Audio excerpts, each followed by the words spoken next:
Hi, everybody, and welcome. Welcome, everybody. This is the fifth Lafora talk show, and we are so excited this morning. We have Miss Jean joining us. Jean, we're lucky. We are so happy that you were able to sort out your internet this morning.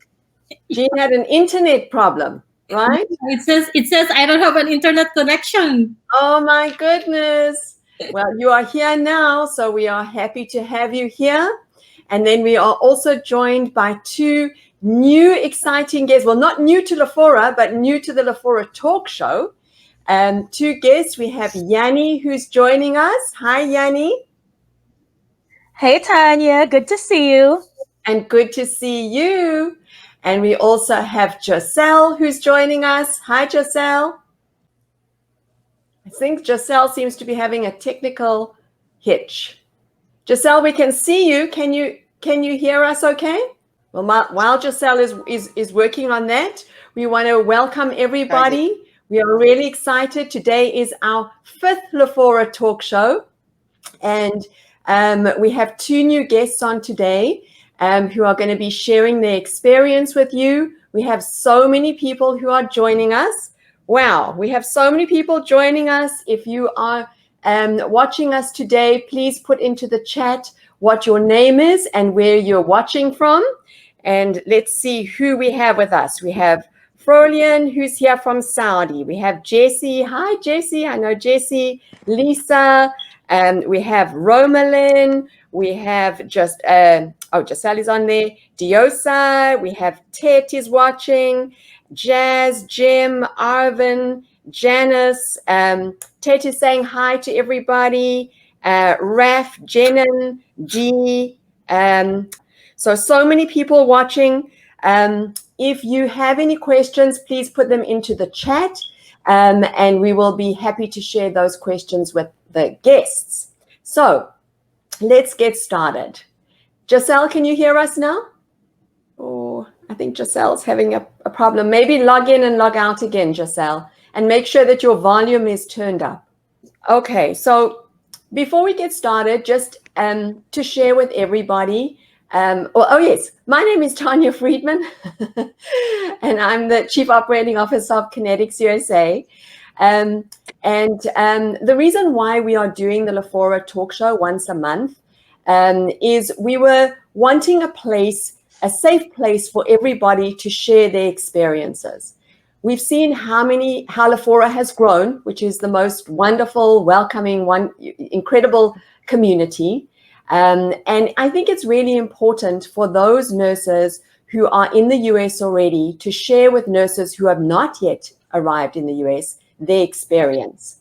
Coming to the US at the best of times is an exciting, but also can be a very difficult experience.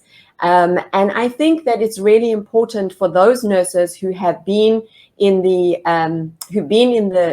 US for a while to share their experience, to share their advice, so that they can help prepare those of you who have not yet arrived in the US. Because very often nurses, kind of think of getting to the US as the American dream, of course, and just never really thinking further than when they arrive in the US. But there's a whole journey ahead of you. So learning from those around you is really, really important.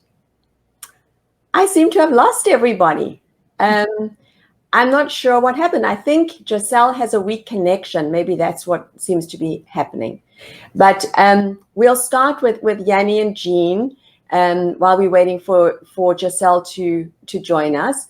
Yanni, do you want to maybe share with us your experience before you came to the US, just your history as a nurse? Tell us a little bit about yourself. Well, I have worked as a registered nurse for, I would say, 5 years. I applied as an immigrant in year 2009 through a staffing agency. It was a lot of ups and downs because if you guys recall, it was during that time where we had a lot of retrogressions. So during that time, I felt that it wasn't just meant for me. So I would say I gave up like 3 times and then, went back to pursuing the American dream once more. there were also things that my agency did wrong, but I'll discuss that later. Anyway, I had to go through being abandoned by an employer and then to being interviewed by other employers who wanted somebody with more than 7 years of experience until finally this employer found me, and he was just looking for somebody with at least 3 years of experience. Um, Everything moved forward in 2014, but during that time, I didn't have enough funds yet. So I had to work. I managed to balance having two jobs. I was a nurse in the morning and I did BPO work at night. I worked as a tech support representative and eventually got promoted to email specialist, operations management desk analyst, simultaneously while working as a nurse during the day. I was in my 20s and I was feeling invincible. It was finally in 2016 that everything moved forward really fast. And also, I had my funds already. So I arrived in the US November 4, 2016.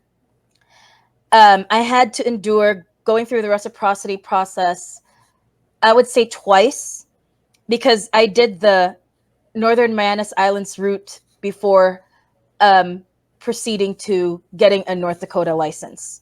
At the moment, I am licensed in Northern Marianas Islands, North Dakota, and California. Okay. So, Yanni, if you think back to the time when you were in the Philippines, did you lose hope at certain times? Did you ever think that you would really get here? Yes, 3 times I lost hope. 3 times I would cry, and then I would pick myself up in the morning and talk myself into going through the process, because having to go through the retrogression, it meant requirements expiring and having to renew them. IELTS is not cheap. CGFNS, what's this? The visa screen certificate wasn't cheap. Having to go through getting all the requirements all over again just because they've expired, it costs a lot of money. So a lot of times I would have to think ahead, strategize, especially since I was working 2 jobs, and then making sure I get to reviews, show up for exams on time, and all that. So yes, there were times I lost hope. There were times I thought it was never going to happen until it moved forward in 2014, until I went through a series of job interviews, and until finally, I was told that my visa was current, blah, blah, blah. This is my interview date, my PDOS date, and so on and so forth. And then it dawned on me, oh my God, time is flying so fast. This is really it. I am leaving. And that was it in 2016. A great moment, right? A moment to celebrate. Yes, Jean? yes. It was it wasn't a happy moment, at the same time, a moment filled with anxiety in a way, because, it's a big move. Yeah. You're not just moving to any country, you're not just moving to any place in the Philippines. You're moving to a different country, different culture, different laws, and you have to study a lot of things. You have to do a lot of research because, you don't want to exactly make the wrong moves while you're in a different country. You don't want to go around breaking any laws, real or, perceived. Of course. Yes. And I think the seriousness of the move probably dawned on you at that moment. Jean, do you remember that moment when you realized that finally you were going to be able to make that move? Yeah. Yes. Like I was so excited to come here in America. But my process is just so easy and it was so quick. So I really don't have any anxieties like what the other nurses have experienced. So I'm just so lucky enough to have that expedite process. Yeah. So if there's anybody who's watching like Jean, who's had an expedited process, you have to be really grateful, because I think most people can probably relate a little bit more to Yanni, where it's really been a roller coaster of things happening, things going wrong, just emotional, frustrating, feeling upset, angry, excited, all in one, all mixed into one bag. Yanni, we seem to have lost Giselle. I'm so sorry about that, Giselle. Perhaps you can join us for the next Lafora talk show. I think Giselle has a weak connection, so that's why he hasn't been able to join us. So Yanni, can you share with us maybe a little bit about those first few days, like as you got off the plane? What was that like for you? You know how all immigrants always have this envelope? You know, you're supposed to be carrying that envelope because when you go through customs and all that. In my case, I landed in San Diego. And, you know, not to brag, it really was an easy process. There were only four of us. You know, they were like, what address do you want the green card sent to and all that? And at that time, I didn't have my apartment address yet because I still have to go through the processing of the reciprocity from my Northern Marianas Islands license to North Dakota. While living in California, I was staying with my family for a month because processing was a month at that time. And everything was so easy. You know what I mean? It was a lot of it was like, oh my God, I got nervous for no good reason. The moment I landed, went through customs and all that, answered a few questions, and I mean very few questions. And then they had us sit outside, I'd say for 30 minutes to an hour. And after that, I was done. And I'm not sure how this goes for smaller airports, but San Diego is one of those airports that are like, if you don't have a credit card, and I came to the US without a credit card, and I can honestly attest, it's not always a necessity in that sense, as long as you've got the cash with you. But for other people, the situations are different. Their situation is different. For me, I just went to a ready card machine. A ready card machine is basically where you put in some money and it will spit out a card. So that cash was converted to a debit card and you can use it to swipe wherever. So that was that. And then obviously I did not have, I had my cell phone from the Philippines, which wasn't an iPhone. It wasn't an iPhone of any sort. It was a Star Mobile phone. So once I landed, once everything was done, I called my cousin using one of the airport phones, and you can use that phone to dial any number. And, the cell phones would automatically recognize it as an airport phone.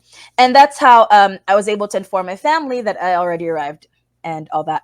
I had to ask that question because when I asked one of the receptionists, like, where can I find an airport phone? And that was the moment it dawned on me, I'm no longer the Philippines because I'm asking for an airport phone. I repeated that question 3 times and they gave me a very weird look. And I said, and I just explained, I'm so sorry if it seems like I'm a little crazy, but that's the way I'm feeling because it's my first time here. But yeah, so yeah, that's when it truly dawned on me, oh my God, I'm not in the Philippines anymore. And I won't be going back anytime soon. A surreal moment, right? And yes, I think it is. It's interesting that you spoke about how you went to go ask somebody at the airport, because I think one of the things, I certainly experienced this when I came to the US 20 years ago, is it's really scary, to have to go and ask people where you don't know what's going on and you don't kind of understand your environment. Jean, you spoke last night about assertiveness. Being assertive and confident is really a big part of coming to the US. Can you give us an example today of where you think somebody should be assertive? My example for that assertiveness is that, like, when you are working in the floor, you have like, supposedly you're only gonna get like 4 or 5 patients, but then you are understaffed, and so they have, your supervisor or your head nurse has given you 7 or 8 patients. So it's like you are not, you don't feel safe. So don't just stay, and you don't just stay quiet in your corner there. Like, say, talk to your supervisor or head nurse that this is unsafe. I don't feel safe because I have like 1 patient that I'm doing Q2 hours vital signs. I have another patient who is on heparin drip. I have like, it's so difficult to manage 7 or 8 or 9 patients in that short span of time, like 12 hours. So you have to talk to your supervisor that you don't feel safe. And here in Texas, you can invoke the safe harbor. So don't be just stay quiet and say yes on everything. So talk to them, and tell them that you are not safe and you need to, and the supervisor has to do something on that. Well, that's Yeah. it. I think that's a great example. And I think, as Yanni said as well, whether it's you in the airport and you have to ask a question because you don't understand how things work, or whether you're in the work environment and you need to speak to a supervisor and speak up, I think that's one of the hardest things for so many people who just arrive in the US, is because culturally that's not really the norm. Paul and Giselle have joined us now. Hi, Paul. Hi, Giselle. Good morning, guys. Giselle, can you hear us now? Oh. Giselle? Can you hear us now, Giselle? Giselle seems to be having a connection issue. Technical difficulty. Yeah, I think my internet connection is not really working perfectly right now. So, but can you Okay, hear me, okay. guys? Well, we happy that, Yeah, we can hear we're you. happy that you can hear. You might want to turn up your volume a little bit, Giselle. While Giselle's doing that, Paul, did I see our Lafora talk show mascot Eva join us now? Yeah. Well, she already went inside. She was here earlier. Yeah. She's so cute. Giselle, can you hear us now? Yes, Miss Tanya, I can hear you now. Okay. Maybe turn your volume up as high as you can. If you want to maybe share with us, Giselle, Yanni just shared her experience, just her history of as a nurse, and what it was like when she first arrived in the US. I think it's interesting also because Yanni comes from, she came directly from the Philippines, and she went to work in a nursing home in long-term care. And Giselle, your story is quite different, right? And Yanni's been here, it's 4 years, right, Yanni? Yep, I've been here 4 years. Yeah. And Giselle, I think it's just a year, correct? I would say less than 2 years for me to get here in Almost the a year. States. Okay. Okay. So tell us a little bit about your history, Giselle, and coming to the US. All right. So I started dreaming in going to this when I was, in college studying nursing. It was like 2009. I graduated 2010. I took the NCLEX 2016. I needed to go to the Middle East first, just like Miss Yani. I didn't have the enough funds for me to process the NCLEX and the IELTS and the visa screen. So I went to the Middle East, to United Arab Emirates, so I can earn money and proceed with the NCLEX. So luckily, I was able to pass the NCLEX 2016, December 2016, and then I applied to an agency. I got my priority date 2017, and then it got current early 2019. And August of 2019, which was last year, I arrived here in the States. So it's been a year since I got here in the States. Wow. Do you think that it helped you, Giselle, that you lived in another country outside of the Philippines before you came to the US? Do you think that made a difference for you? Well, it kind of helped me because I needed to deal with different culture. Uh, Although the Arab culture is it's a lot different from the American culture, but the common denominator is I needed to deal with different kinds of people. So yeah, it kind of helped me, working in the United Arab Emirates or in the Middle East. So that kind of helped me do my transition, from one country to another country. Yeah. And I think maybe also it just gives you kind of the confidence to know that you've done it once, even though it's a different culture, you've gone through that transition once, and that you can be adaptable in that way. Can you share with us your first few days in the US, what that was like?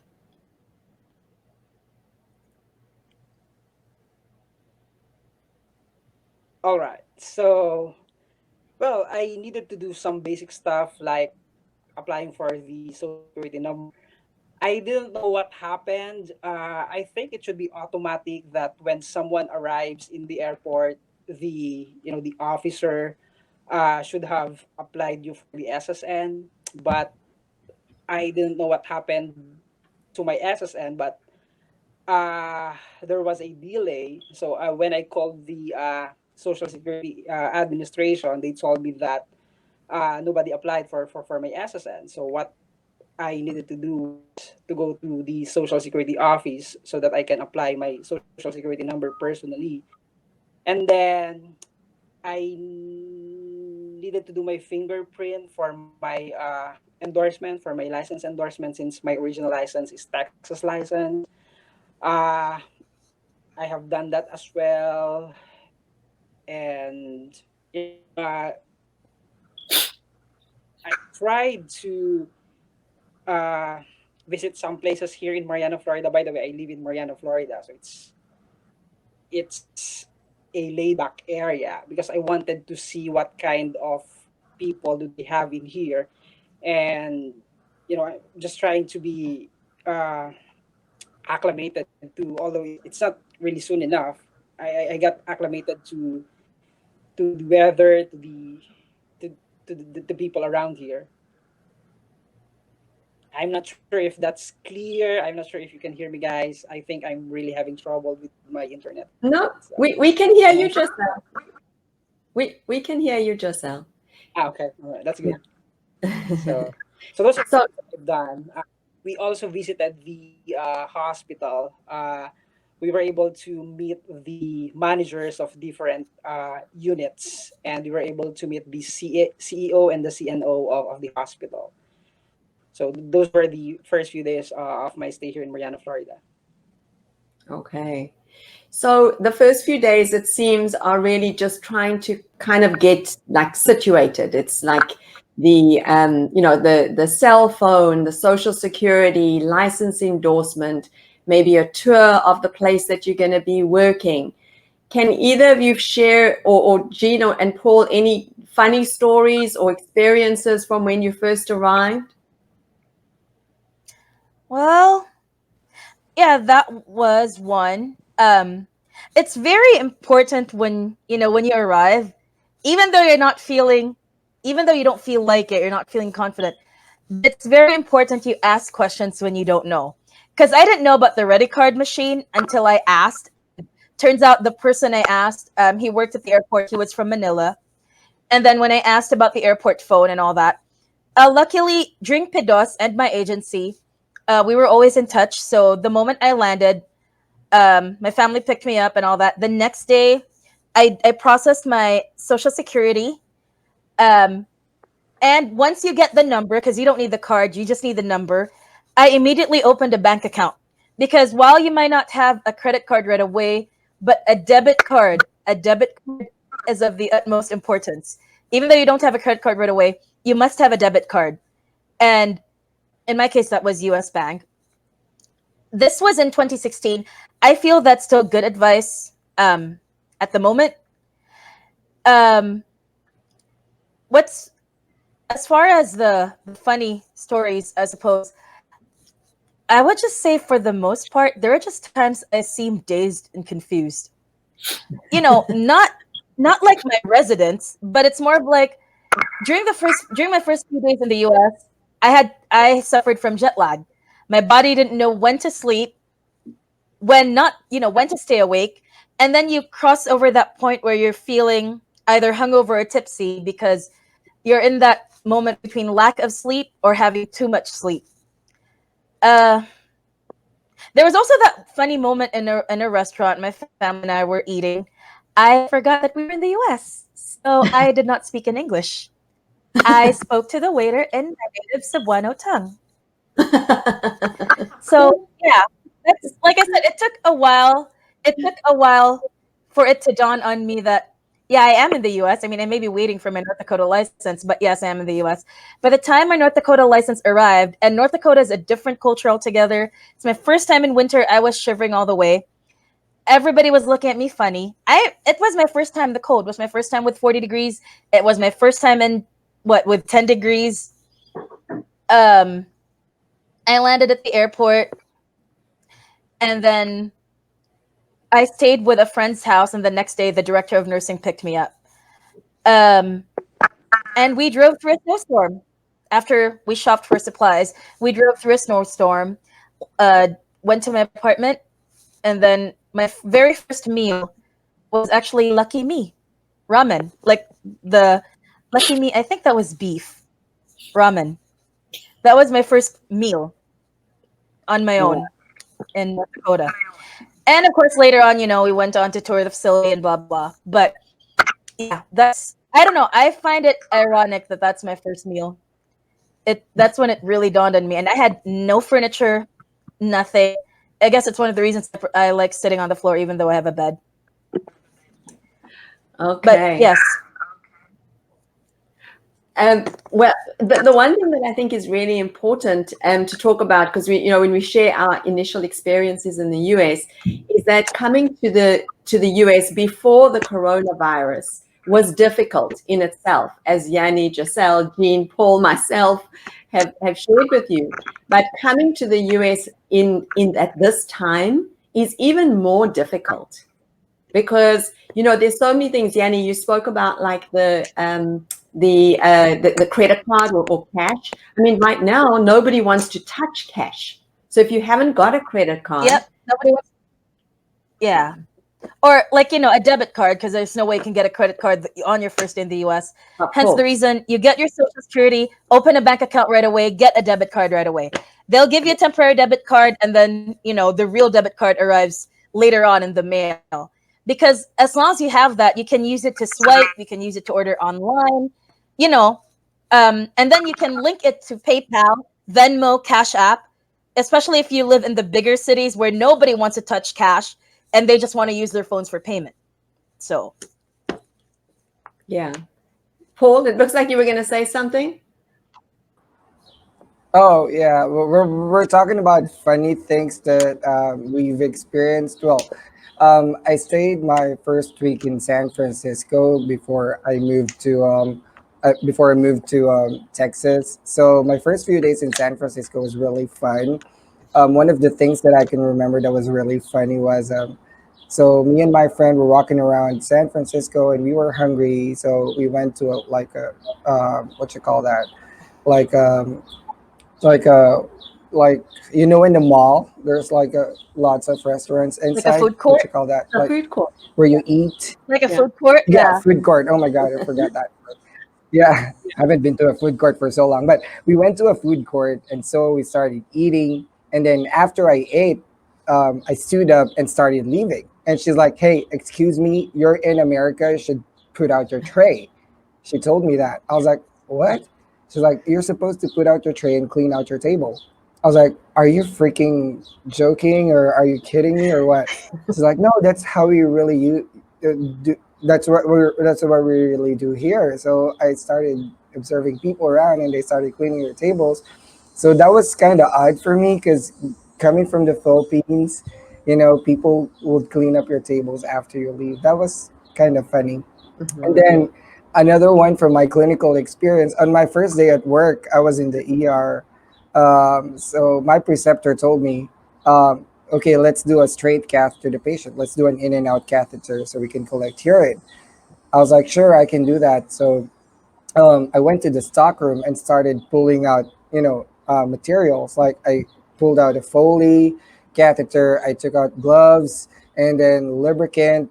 So I took it to the room, and she's like, "Hey, what are you doing?" I was like, I'm gonna do sorry, it's a little bit windy here in Houston, but I said, I'm gonna do an in and out. She's like, "No, we have a kit." I was like, "What kit is that?" And she's like, "Well, let me show you." So we went to the stock room, and there's a kit that has everything, including a urine cup and gloves. Like you just literally have to open it up and set it up, and there you go. Well, I told her, well, I'm used to the Philippines where we don't have kits like that. We have to gather each equipment, supplies individually and take them to to their patient. So that was kind of weird to me, but it's also funny because they were laughing at me and they were like, "Oh, Paul was pulling supplies individually. Didn't know there was a kid." I was like, "Well, we didn't have that in the Philippines." But yeah, that's funny for me. Very. And I think we've just got to keep our sense of humor, right? Because you can kind of feel like a little bit. Sometimes it's funny. Sometimes you feel a little embarrassed because you didn't know. But how could you know? There are just so Right, many things that are different, both clinically and culturally. right. Yanni, what we seem to have lost Giselle. I'm so sad. I think his connection is very weak. But Yanni, tell us from your side clinically, what was the biggest difference that you encountered when you came to live in the US? There are many. And I work in a small town. I work in a very rural area with a population. It used to be 5,000 2016. Right now it's 6,689. Anyway, I used to work in Cebu and I used to work in a tertiary hospital where we had plumb sets, pneumatic tube, everything. So I came to North Dakota. I came to this small town expecting the same. So when we had to correct like a UA sample, a stool sample, whatever, I seriously didn't expect the fact where at some point we were the ones who brought the specimens to the hospital lab, or we were the ones to store them in the fridge or bring them to the lab, because I was used to it in the hospital where we had pneumatic tubes and we just put them in the pneumatic tube chambers and then punch in the code for the lab and then off they went. So that's one. Another is the sense of urgency. It becomes different when you're dealing with dementia residents, geriatric residents. An example would be, code status. There's code 1, code 2, and then code 3. The sense of urgency lessens if that person is a code 3. Like, for example, if the person had a stroke, or if the person, had a fracture.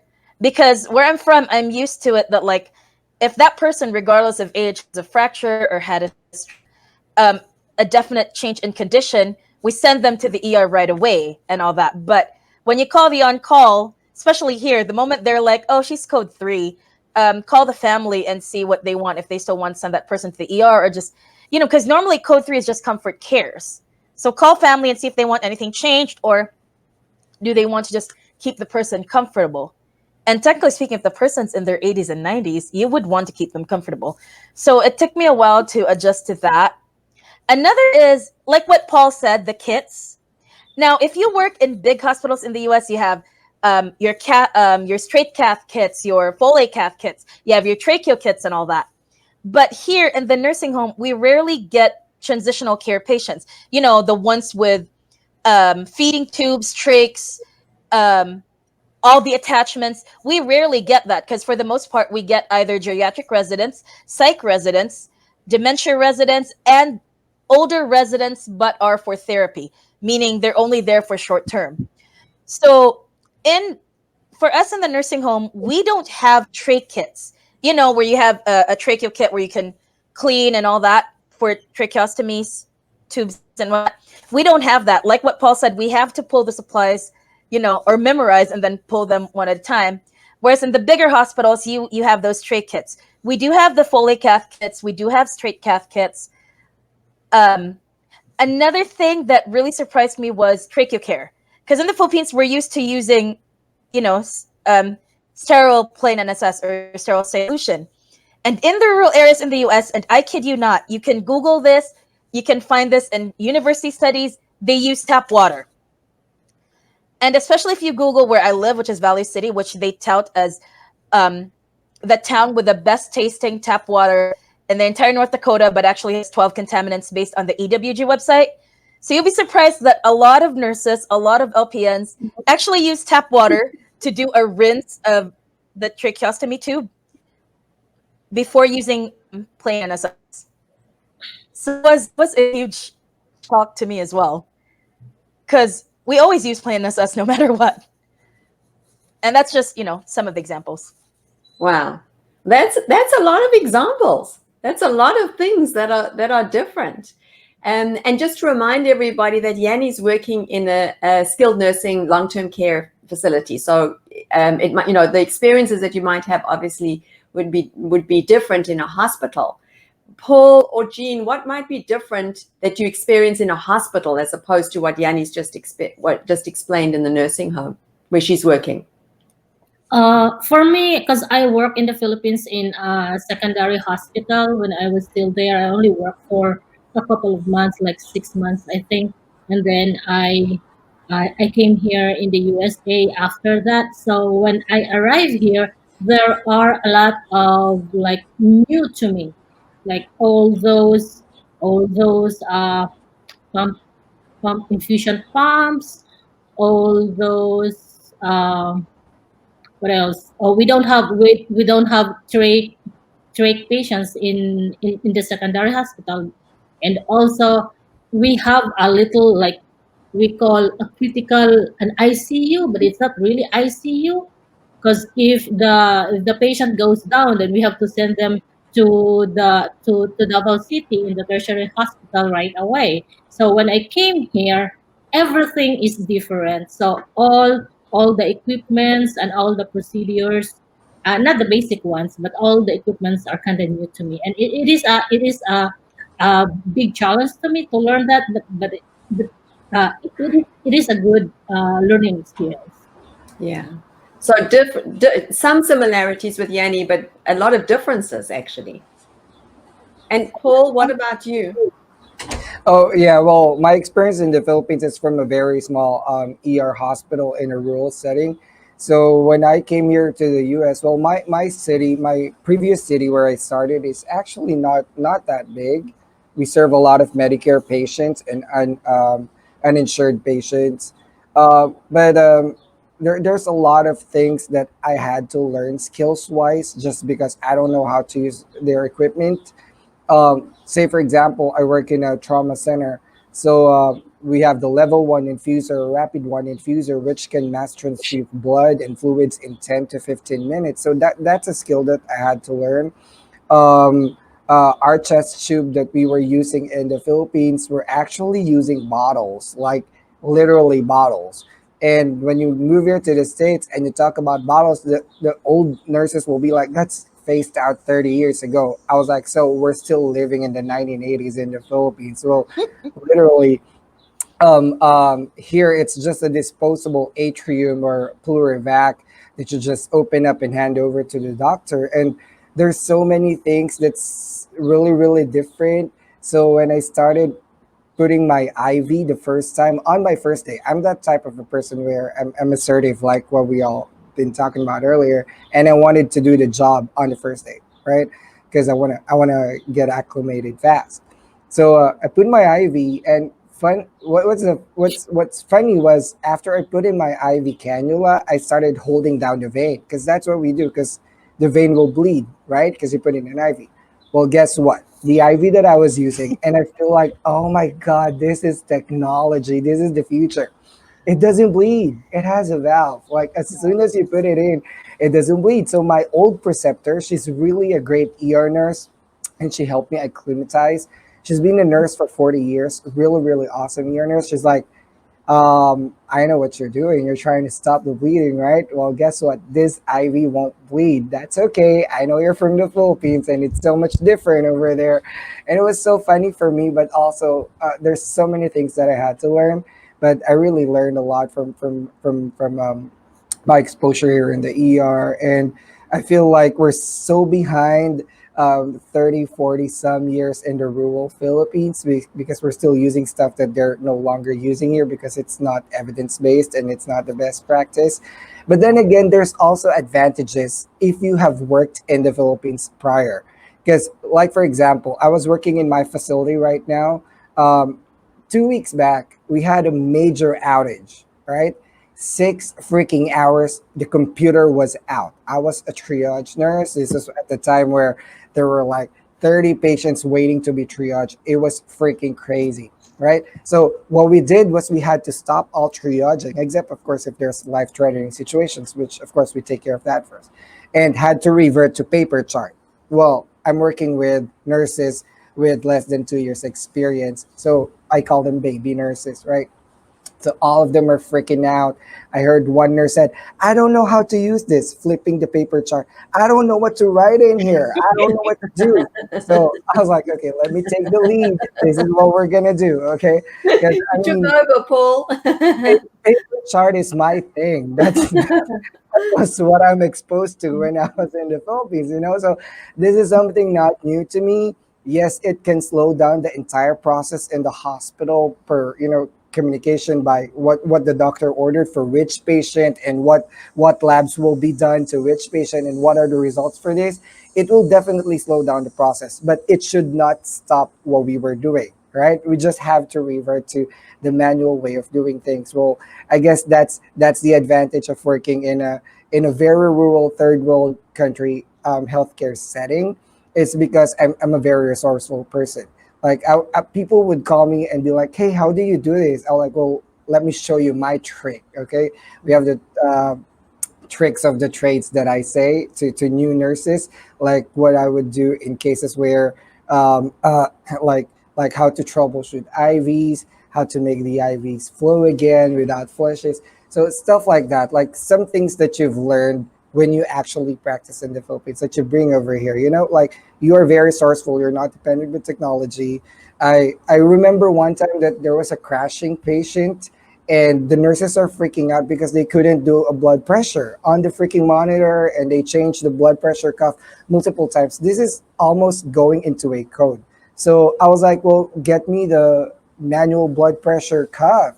And one of the baby nurses said, that's not accurate. I was like, what we were using for years. How would you say that's not accurate? It's actually where those machines were based from. So let me do it and get it.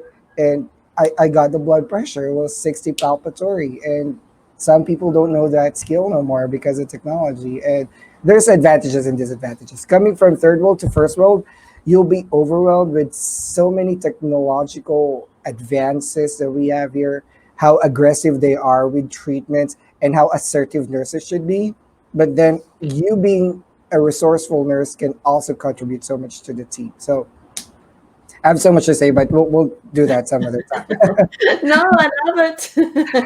I think this is so valuable for everybody watching because I think, as I said, that's why the Lafora community is such a great community because it's really nurses helping nurses. It's not just negating the experience that you had before. As Paul said, that experience is still valuable, is important. But when you come here, there's so many things that are different, not just on the clinical side, but on living in the US. And that's why I think the Lafora Talk Show is just so valuable because it really just gives nurses an opportunity and a safe place to learn and ask questions. And I see we have so many people watching us today that are learning from each of you. So thank you for sharing. I'm so sad that Giselle lost connection. Hopefully we can bring him back another time. And if you have a specific question for Paul, Yanni, or Jean, please put that into the chat and I'd be happy to ask that question. Okay, so moving on to the challenges.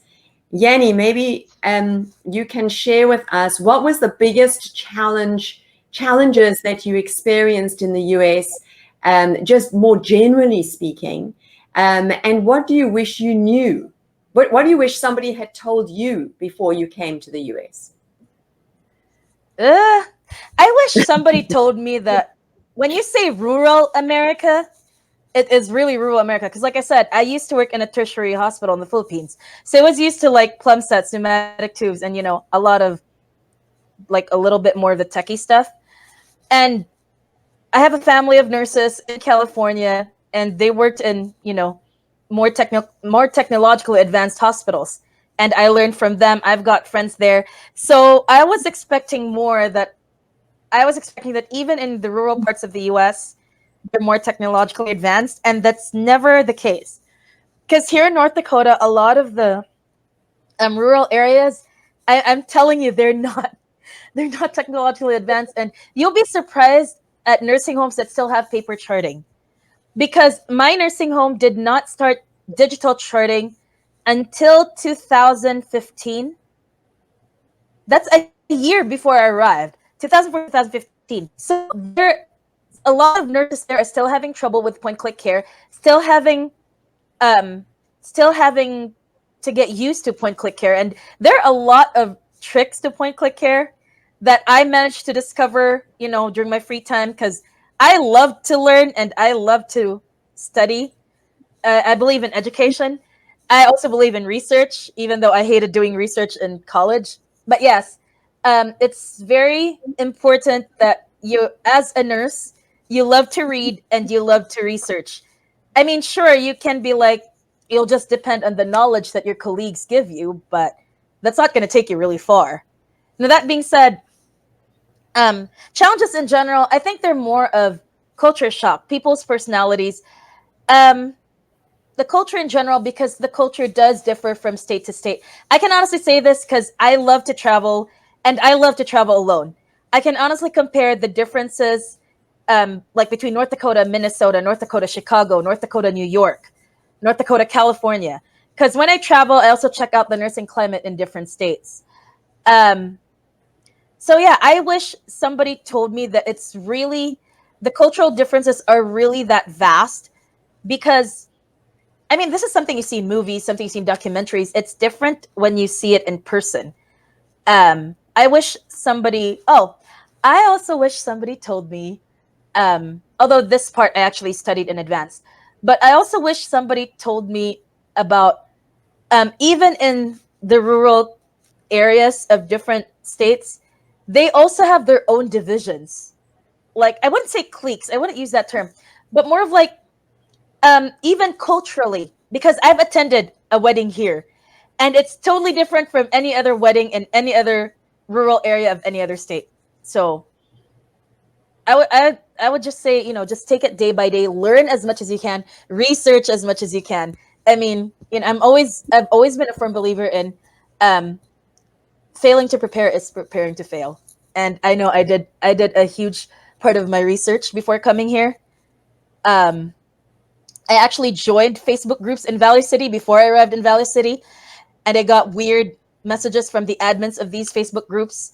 Basically, they were asking if who I am, since I look different and since clearly I'm not white. Yes, yes, I got that in the message. Clearly, I'm not white. What am I doing here in this Facebook group? And so, I had to explain that I'm a nurse. I'm a Filipino nurse coming to Valley City. I'll be working blah blah blah. And so they're like, "Oh, okay, welcome," and all that. And then that's how I started asking them questions. What are your modes of transportation? What are the places to shop, places to eat, and blah blah blah. Because back then in 2016, the Valley City blogs or the Valley City Times Record and blogs, they weren't that many. So for me, it's like, where am I going to get information now in a town as small and as obscure as Valley City? Although to be fair, Valley City was famous for one reason, for the restaurant known as the Vault, because it was the first honest restaurant in North Dakota, and it was featured internationally. The premise of it is that there's no people manning the counter. You just go there, get your food, and you drop your money in like a cash box, and everything's monitored through camera. So they will see if you actually paid or if you stole money, the kind of thing. But Wow. yes, yeah. I That's could go on and on, but I'm not going to take up all of your time. Okay, so a few things Yanni was saying. Do your research. Really, really important. The US is huge and every state is so different. Paul and Jean, what research did you do before, or did you do research, and what advice would you have for people watching? I hate research, and I never do any research when I was in college. Jean. That's down, I love your honesty, Jean. yeah, 20 years ago. I don't like to research, so I'm not do that. You didn't do that. Paul, did you do research, or do you wish you did research? Well, I was made aware by my employer before I came over here that my place is going to be predominantly Hispanics. I didn't do a lot of research, but I do know that there are similarities. I did realize coming over to a predominantly Hispanic community that there's so much similarities just because of the Spanish influence, like the family ties, the extended family ties, community that we do, and how warm they are with with their guests or people that are not from their places. But there's also bad sides. So if I wish, if I if there's something that I should have known before coming over here, I wish I had a handbook that guided me through like how to open a bank, how to drive in the United States, how to deal with this race and this race and this race, because it's so freaking diverse here, and it's so hard to expect anything from people. I wish I had a handbook that says this is what's expected from nurses, because in the Philippines we're subservient to doctors. The doctor orders this, you do this. If you can question the doctor just by a little bit, you're going to be in huge trouble. And I have um, all sorts of stuff that happened to me when I was a young nurse, just because I asked something from a doctor. And I'm a very assertive person, so sometimes people misconstrue me as challenging them, but I'm not. I'm just a person who wants to learn, right? But here you gotta ask those questions. You gotta be assertive. They expect you to be at the top of your game. Nurses here are held to a different standards just because we have CNAs and LVNs, and you know what I mean, that they know can do tasks, but nurses here are held to a different standards that I wish I had known. The level of assertiveness that they require from nurses, the level of critical thinking. When coming from the Philippines and you're finally um, fulfilling your dream to come to America, you build this bubble that you feel like, oh my God, this is my dream and everything's positive, but it's not. You go to work and patients ask you something. You go to work and the doctor ordered something, and because you were trained as a subservient, you did it, only to find out that the order wasn't meant for the patient. It was for another patient. But you had a little doubt, right? That this doesn't sound right, but this is the doctor's order. I'm going to trust my doctor. Well, guess what? You should have asked the doctor before you did that. Somebody should have. I wish somebody would have told me, oh, when you go to the United States, you should be an assertive nurse. There's so many things that you will be exposed with: racial discrimination, different beliefs. I was ethical dilemma is actually super real here. The first time that I encountered um, a lady without violating the HIPAA, but I had a patient before who came into the ER for a pregnancy test long time ago. I forgot her face, but I remember the case because I was new in the United States, and she came out positive for the pregnancy. So I was so happy to tell her, "You're positive and you're pregnant." She cried. I was like, oh, wow, that's weird. I was like, may I know the reason why you're crying? She's like, well, I don't want to be pregnant. I want to terminate this pregnancy. And that was the first time that an ethical dilemma slapped me on the face so hard, just because I may be a progressive, but I'm not yet sold into the idea of being pro-abortion at that time, unless um, it's a medical it's there's a medical necessity. So coming from a very conservative upbringing to a very progressive America, there's so many things that that you would encounter. A patient would be coming into the ER who obviously looks like a guy, but would tell you, I want to be called a she, a her, and you got to respect that because that's your patient. And for some people that are very conservative, this might slap them on their faces, but you cannot argue with patients. Patients' rights and the consumer rights here are so big. The hospitals will let you go the minute that you did something to the patient to tank their surveys down or something. It's all about patients here. So I wish I had a handbook that said that, and this video that we're doing is so helpful because people will learn with so many things that we had from our experiences. So I wish somebody had told me the American way of nursing care, and of course the practical ways of living in America. So much diversity, so much technology that will overwhelm you. Like, I didn't know that pharmacies have a drive-through here. I mean, I was like, I told my friend, look, everything here is drive-through. Groceries, banks, pharmacies. Oh my God, I didn't even have to step out of my car. Like, how convenient is that? Well, that's why there's a lot of obesity in the States too, because of the sedentary lifestyle. But I wish I had that Yeah. handbook, but yeah, that's what I want to share. Yeah, well, that was fascinating. So many interesting things that I think for everybody's watching is, I think would be really surprising for a lot of people watching. We have a question that was posted as well about, can you comment how to deal with the Karens in the workplace? I guess I can Uh, answer that. I Okay, have go so ahead. much I to say wish too. I knew. I wish, just like what Paul said, I wish there was a handbook regarding, because if there's one thing I wish I knew before I come to the US, you know that saying where they say nurses eat their young? It's Yeah. very true here where I am. Nurses really eat their young. I mean, yes, we've had mean seniors in the Philippines. That's nothing. And I was thrown to a psych unit. I hated psych. I hated psych. I might have had good grades in psych. I hated psych. And I have had to do a lot of things that, it's like maybe I'm just desensitized to it now. And looking back, I can now laugh at it. But while I was going through it, it was really hell. I've had to deal because I was bullied while I was in that psych unit. I was bullied.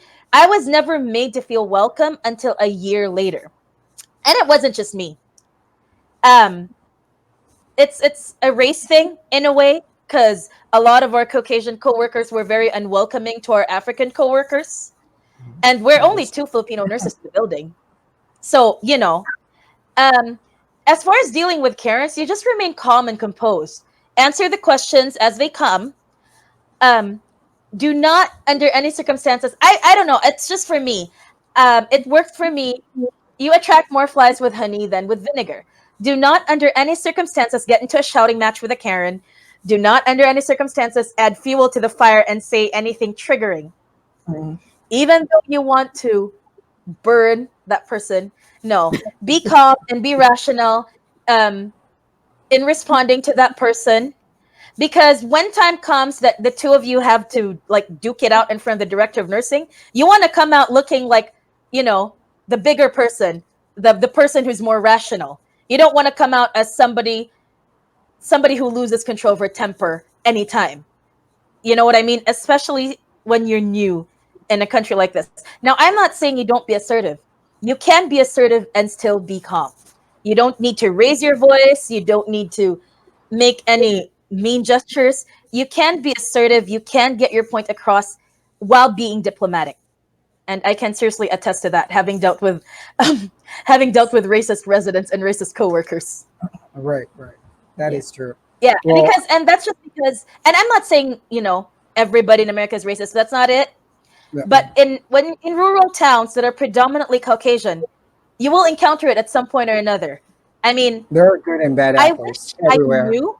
Yeah, you know what I mean? I wished I knew before I came to the US, like how to handle them in a way. But my soft skills and my call center training actually helped with that.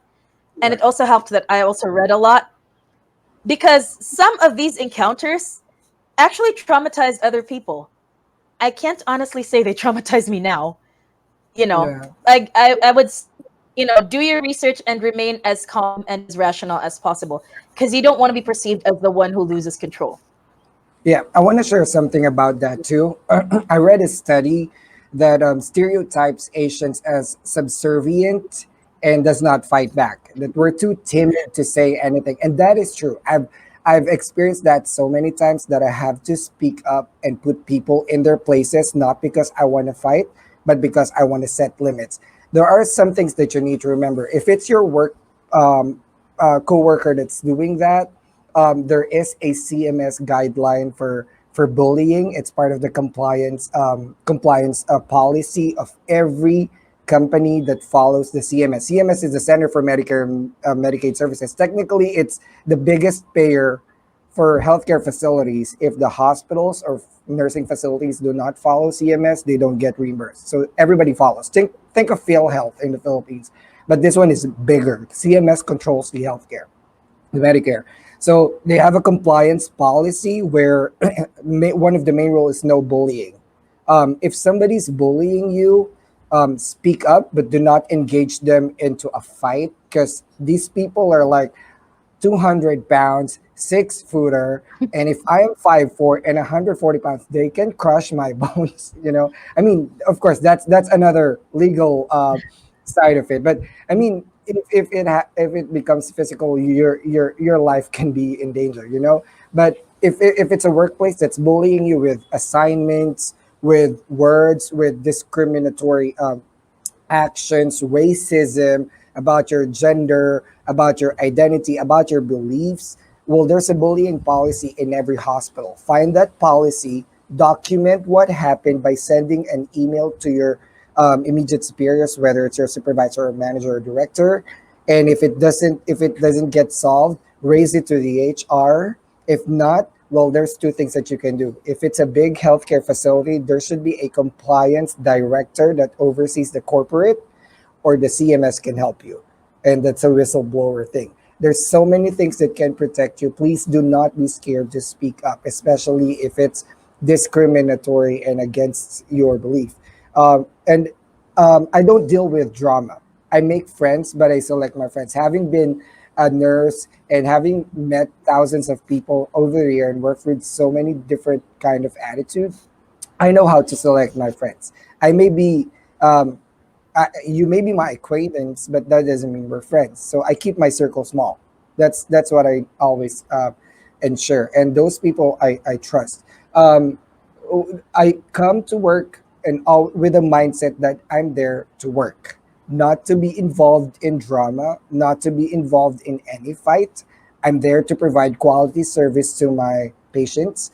I'm there to be a good nurse for my coworkers, a team player. I'm not there to deal with so and so fight, pick sides, spread rumors, make fun of somebody. I'm not there for that. And you don't want to be in that because they can turn it against you because you're an Asian, you're the subservient one, right? So that's my mindset. If I hear people talking about drama, I'm just neutral. I can pretend that I'm agreeing, or sometimes I pretend, I'm sorry, I don't understand, you guys are speaking too fast and it's in English, and I'm a Filipino, so there's so I didn't understand, but I heard everything. You know what I mean? Just as long as they're not talking about me. So Yeah. just don't get involved with those things. Try to avoid drama. You're just there to work, and if somebody's trying to bully you, well, guess what? At the end of the day, the employers will always choose the person that delivers their job well and excellently, despite your attitude or whatever, versus a person who always fights back or causes drama or causes a lot of um, whatever, what you call that, incidents or whatever. So just be on the neutral side of things. And if it's a patient that's being a Karen, well, that's different because now the patient has a lot of rights, right? But sometimes you gotta set limits.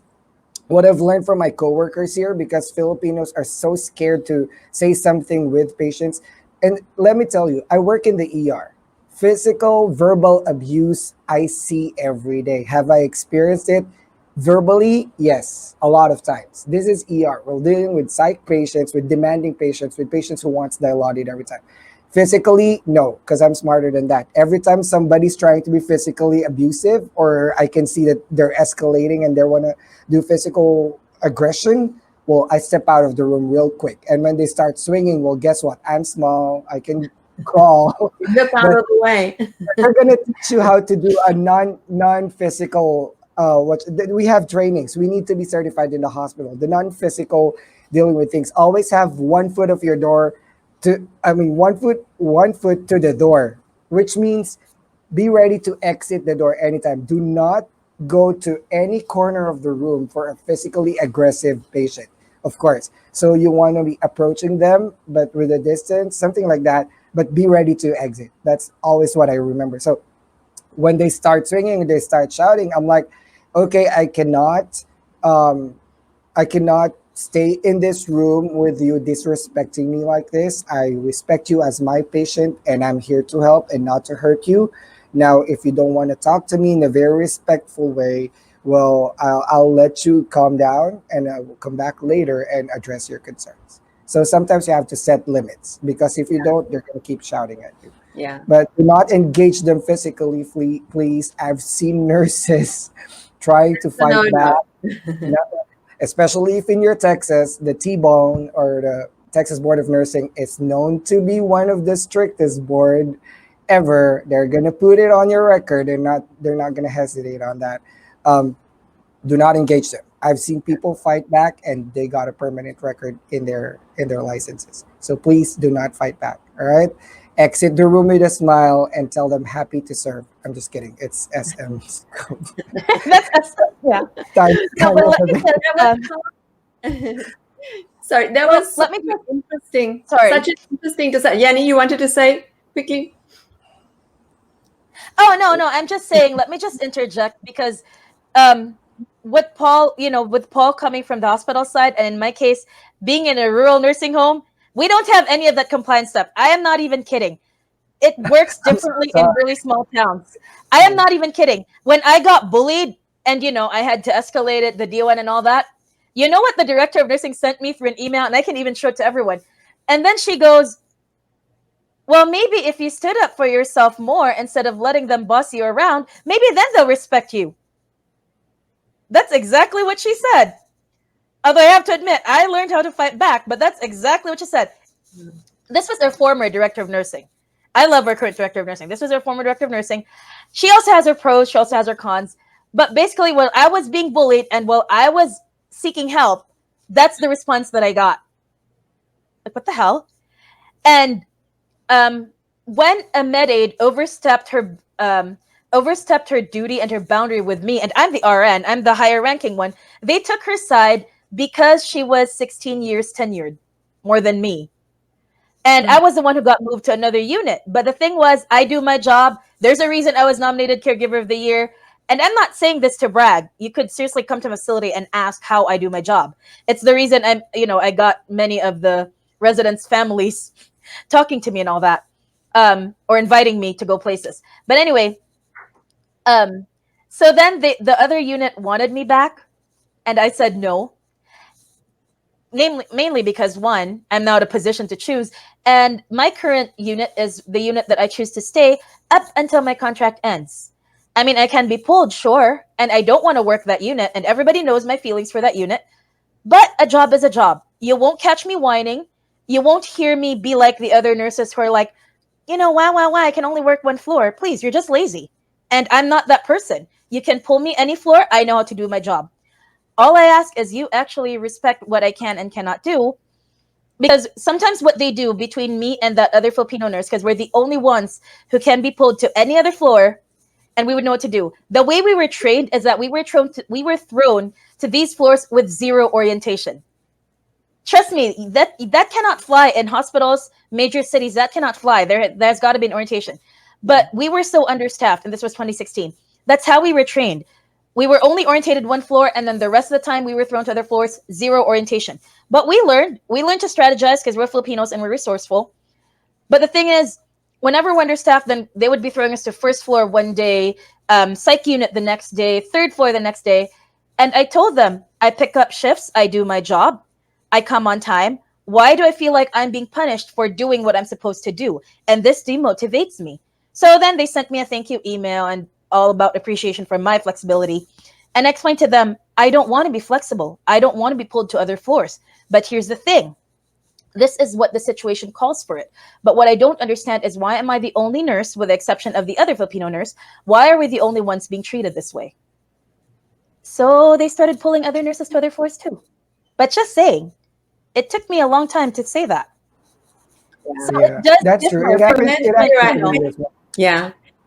It happened to me Yeah. as well, just because they know Well, that we're flexible to the point that nobody wants to work the pediatric ER4, and I get yeah. sent there all the time. Like, I mean, I need my adult experience here, so I had to speak up to my manager, and always remember, guys, protect your licenses. If there's somebody who's trying to Yeah. jeopardize your license, if there's something that I can say is, do not trust anyone. The problem with us Filipinos, we're so trusting with everyone. Remember, not because they smile at you, they like you. At the end of the day, it's you who's gonna be standing there at the court defending your license. Do not jeopardize your license. I had a charge nurse before, and I worked in a night shift, and most of my night shifters are new nurses, baby nurses, less than 3 years experience, and he's very manipulative. He's been in nursing for 20 years. He wants nurses to do the way he wants it, and some of them are not even by policy. It's breaching the policy, which Yeah. actually tells you that the standards of care is not right. So if something happens to the patient, the first thing that the judge asks you is, did you follow the standards of care, which is your policy, right? So I told him, I'm not gonna do that.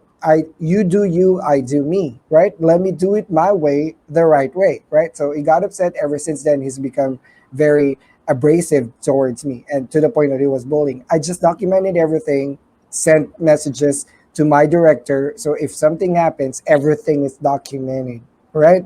Well, And I several think that's really good advice, Paul, is to document in document. those instances. And I hate to cut you short, but we've had such a fun and interesting discussion today, and learned so much from Yanni, from a totally different environment to what Paul and Jean and Giselle. I'm so sorry that we lost Giselle, and hopefully he'll join us back. But I think that the discussion today has just been so interesting. And I think will be so valuable for so many people that are watching that have no idea of the differences that exist in the different parts of the country, the differences that exist when you're working in a nursing home as opposed to a hospital. And I think the stories and the experiences that you've shared are just, incredibly important and informative. So thank you so much for sharing that. I think the one thing to remember, as everybody on the panel has said, and I always believe, is that people are good. Generally speaking, people are good. People are nice. But, in every place, in every facility, you might find some bad apples. And I think that Yanni, Paul, and Jean, and Giselle, for the little bit that he was with us today, were really able to share some of the experiences and how to handle it, which is the most important thing. Stay away from the drama, document, be assertive, and all of the things that we just spoke about today. Any final words? Because we've gone so long, but it's been such fun and so interesting. Any final words? Oh, I'm sorry, Tanya. Your question about research, I thought it's like the research thing, but it is my answer to that was way off. I was question here by Ted. I wasn't concentrating. Funny, Jean. And that's what I love on the Lafora Talk Show. We all just ourselves, right? It's just a conversation amongst friends. Paul, any final words to share? I think I've said so much today. Well, I'm happy that we're all back here and we're doing this monthly. And I'm happy that we're all sharing our experiences, especially our guest speakers. Ma'am Yanni is also one of our admins for Lafora. And thank you, Tanya, for hosting this show. I'm really learning a lot from my peers, too. My perspective is always about ER, hospital. It's so much different with Yanni and everybody else. And I guess we're all learning from our experiences. And that's all we want, is to learn, right? Oh, Tanya, one last thing. I just want to inform everybody regarding this is way beyond the Lefora Talk Show. It's all about the Pearson view, because in the there are a lot of nurses right now who has problem with their ATT, and the Pearson view in the Philippines they said that the open slots will be in March. Yesterday, I was able to talk to Pearson View myself, and she said that probably there will be open slots later on. We'll just check on them, because if Pearson View will say that you need to contact the Board of Nursing to extend your ATT. And then I think I have one nurse who has received an email from Texas Board of Nursing and also from New York Board of Nursing saying that they don't extend the ATT. So for now, just hang in there, and we will just contact Pearson View every now and then to check the availability of the slots in the Philippines, because they're afraid that they might not be able to take the exam because their ATT is just until December or something. Okay. Thank you for sharing that, Jean.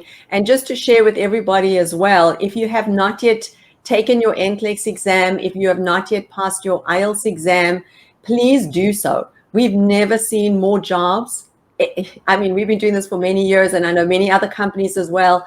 There are more jobs now in the US than probably there've been for many, many, many years. So much as opportunities. you can hear from the panel, there are lots of people who are here in the US to share their experiences with you of when they get to the US. But for those of you who have not yet started the journey, please do so. As Jean said, giving you the advice about Pearson VUE. If you've not yet passed your IELTS, you're welcome to join the Connetics Swoosh IELTS support group. It's totally free. We have free materials. We have study groups. It's not just for Connetics nurses. It's really our way of just wanting to help you and to serve you in your journey of coming to the US. Yanni, any final words to share? What I can say is you will encounter a lot of challenges. And in the first year, it's when it hits you the hardest. Just hang in there. Learn different coping strategies. I mean, travel became my escape. Studying other languages became my escape. I studied German in 2018. And it's helped because I have some residents who spoke German. So I was able to practice with them. I mean, I would say hang in there. It is worth it. It's not easy, but it is worth it. You will encounter racism. You will encounter culture shock. You might even encounter financial difficulties if you're not careful. That's one thing you should be careful about. But the thing is, you need to learn how to fight. You need to learn how to cope, and you need to learn how to be assertive. These are skills. These can be learned. Do not be afraid to talk to other locals because you learn from them. Do not be afraid. Other locals in town, even if it's just as simple as asking for directions or learning about discounts and how this such and such store operates. It builds confidence. It also builds flexibility. Do not be afraid to talk to people from other cultures. This is what I noticed with a lot of new nurses. They're a little afraid to talk to this and that, but you have to. You need to push yourself out of your comfort zone.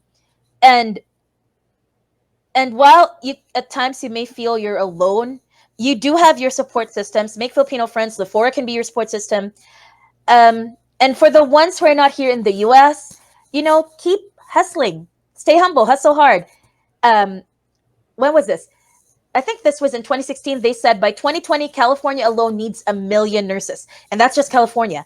1 million. That's not counting other states. So there are plenty of job opportunities here in the US. And it's the first time in history because of COVID that there's a shortage of nurses, both in the real world, the physical world, and nurses work at home. I will not talk about that other side. I'm just saying it's unprecedented that they're also hiring not just nurses, but they're also hiring like CNAs, med aids, and all that to do work at home. And then also in the real world, nursing homes, hospitals, hospice, and whatnot. So I'd say keep working on your American dream. Keep praying until something happens, because I believe in prayer. Prayers can move mountains. And I can't wait to see you here, and we can share and bond over experiences together. I love it. That was a perfect ending, Yanni. Thank you so much for that. Also, just a shout out to Yanni. She has a YouTube channel. Beautiful Did I abandon? with some fabulous pointers and tips as well for nurses who are looking to come to the US. So thank you to the Lafora admin team. Thank you for everybody who's watching us. We've gone so way over time, but it has been so fun and so informative, and we just love the Lafora Talk show. So thanks again to the Lafora admin team. And for those of you who've been watching us, please pay it forward for those of your colleagues now and share this. Tag your friends, tag your colleagues on the Lafora Talk show so that we can share this information and everybody can live their American dream. Stay safe, everybody. Thank you. Bye. Bye-bye. Bye.